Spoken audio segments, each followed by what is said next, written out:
This is Razer's new Viper V2 Pro gaming mouse. It's been a product that I've been looking forward to for quite a few months now, just with all the leaks we've had and how much I enjoyed using the Viper Ultimate. At this point, I've had my fair share of playtime with a bunch of different mice, but every time I would find myself crawling back to Razer. After minting the V2 Pro for over 2 weeks now, I can already see the tradition holding. This is honestly my dream mouse, and at the moment there just isn't anything else on the market that I really see myself going to. But I know the real question is, should you buy it? And with this video, I know that I can answer that question. Design-wise, the V2 Pro looks a lot like his predecessor, but once you have both in hand, you'll not only see, but feel what Razer's done different this time around. Still though, if you like the design, and more importantly the shape of the Ultimate, it'll be very familiar with this newer model.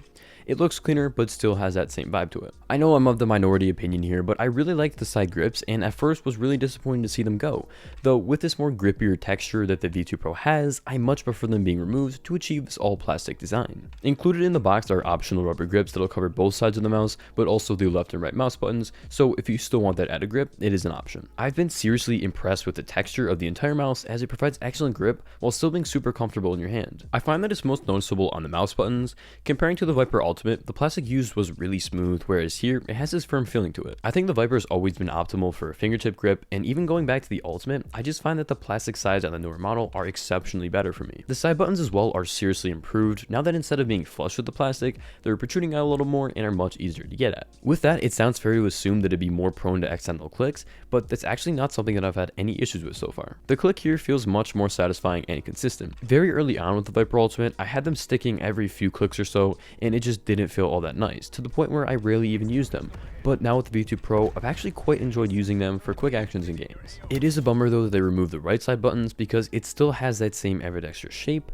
I personally never use them and probably wouldn't had they included them anyways, but Razer just alienated a lot of left-handed gamers that this mouse could have been really good for. It is now just a right-handed symmetrical shape, much like the G Pro X Superlight. One of the first things that I noticed once I got this guy out of the box was the improved mouse switches. They're now rated for up to 90 million clicks, but more importantly, feel significantly better. It's kind of hard to describe, but they just have a more full and satisfying feel to them. Overall, they're far more consistent than the Ultimate. I'll let you be the judge though, and have a listen to these Gen 3 optical mouse switches, as well as compare them to the older optical switches found in the Viper Ultimate.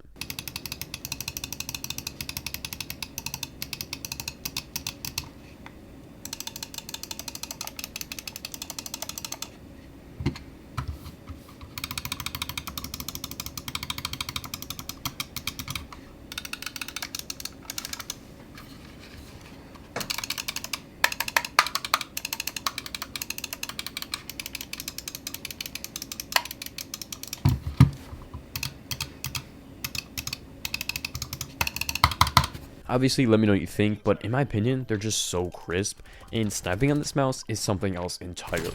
So yeah, we can say I'm happy with the improvement in these switches, but looking just over, we still have that same shitty scroll wheel. It looks nicer than the gray one on the Viper Ultimate, but it still has that same rattly sound and just inconsistent feel to it. I'd say this is probably one of the worst things about the mouse, and they really didn't seem to even try to fix it. I was really hoping there would be an improvement to make it more like the Model D, which has been the best scroll wheel that I've tried so far. It's super smooth, or even trying something different like we've seen with the line of MX Master Mice with their infinite scroll wheel. I don't know, just something cool that would make this mouse a little different. For reference, this is what it sounds like.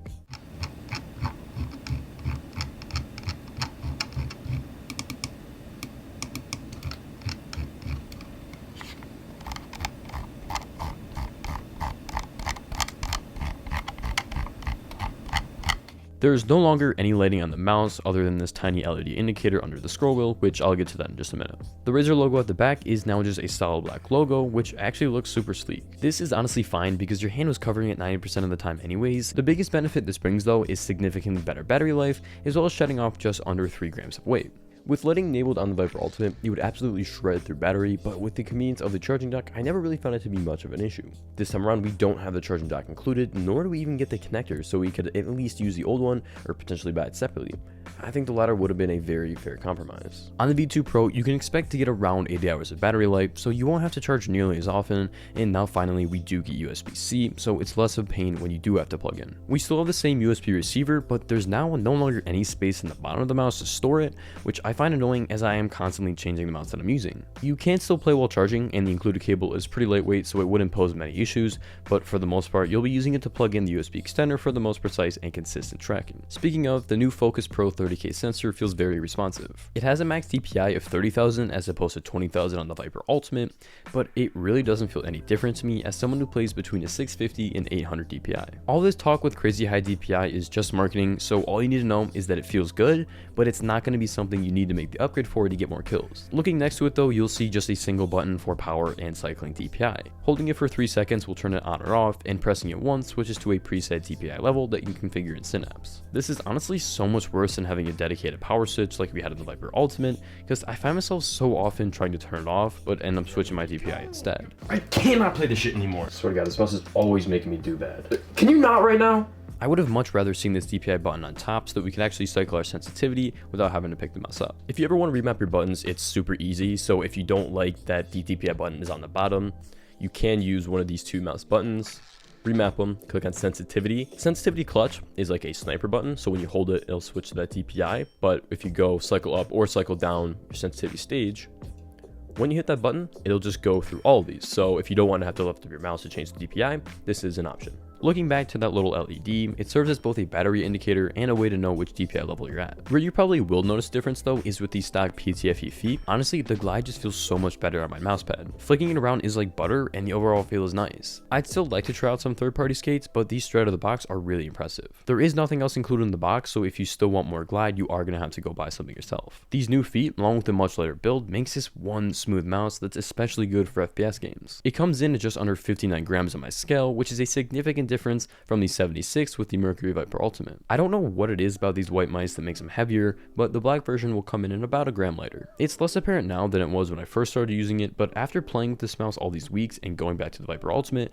it just feels so much clunkier. With this, the Viper is now lighter than the Super Light by about a gram to 3 grams depending on whether you remove the bottom puck. This is all achieved with a fully solid construction, no holes like we've seen from Glorious, and it's awesome. This is now one of the lightest mice in the market, and it's just a joy to use in competitive games, but I've definitely still had great experience with it in Cyberpunk and other single player titles. Now, when you're comparing 59 grams to 74 grams, that sounds like a lot, and it is, but if you're going to the Viper Ultimate at 74 and have never used anything lighter, that's still going to feel like the lightest mouse in the world. That's what it was like for me until I tried the Super Light, but even then, I still went back to the Viper because I much preferred its shape and features. Honestly, I would have been okay to see the wireless charging dock stay, maybe add a few grams of weight, because it would still be crazy light and have that level of convenience. A lot of sacrifices were made to get this lighter build, but to be clear, I'm really not against these changes. I think that this is a much better mouse than the Viper Ultimate, but it still has less features and is currently retailing for $150, which is the same amount that the Viper Ultimate with a charging stand went for. That's where I think the issue is. The mouse itself is fantastic. I love using it. It's going to be my new main for a while, but there's nothing really in this mouse that I think is worth that much money. I have trouble recommending it today when you can find the Viper Ultimate plus charging dock for around $80. That, I think, is a killer deal. You're still getting a great mouse, and until the V2 Pro goes on sale, I personally think it's a better purchase. If it were $99, then I think I could confidently say it's a worthy pickup, but right now I can't find one feature that makes this essentially twice as good as the Viper Ultimate for the average gamer. But for those of you out there who play a lot of FPS games and the weight is the sole thing you care about, then yes, that is the one use case in which I do think this is a good choice. Its shape is very comfortable for long sessions, and the switches feel extremely satisfying. The G Pro X Super Light costs that same $150, which I've always thought was a little pricey, but Razer took some notes here. No right side buttons, removing lighting, same price tag. They're very similar, and I think that if your decision is strictly down to those two, probably because you care about the weight, I'd say the V2 Pro is the way to go. I'm really interested in what you all think. Would you pay the current MSRP for the V2 Pro? Are you going to wait out a little bit, see if there's a sale, go for the older but still solid Viper Ultimate, or just screw Razer altogether and stick with your current mouse?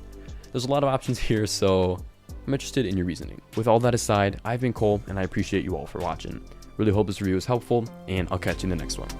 Take care.